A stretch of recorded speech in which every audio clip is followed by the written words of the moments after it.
The battlefields of the 100 Years' War were full of danger.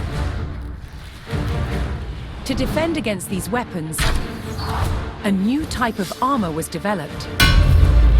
Plate armor.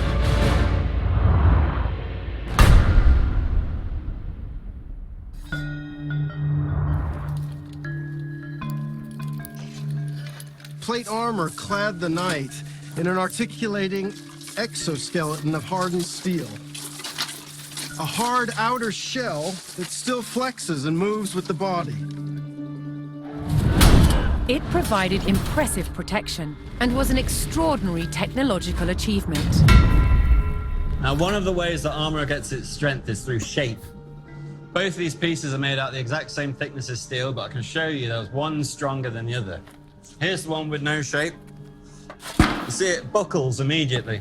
If I swap it for one that's been forged to have strength and shape,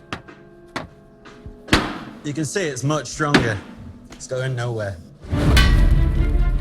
It wasn't just the shape that gave it strength. It was also how the metal was treated by the armorer.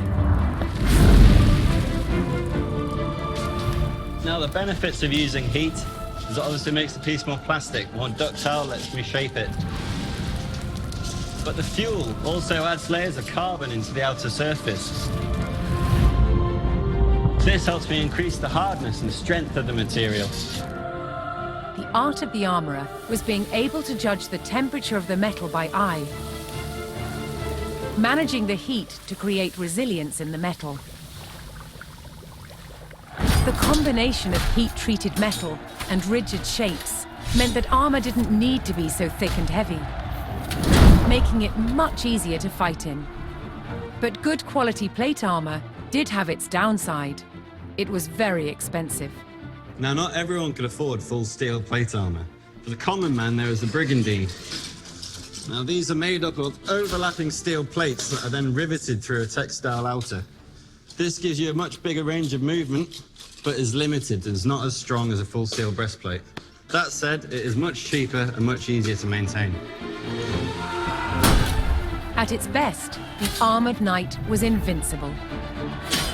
But armor didn't just provide defense. It was also a weapon and an expression of a knight's power and prestige. Armor transformed its wearer into a work of art.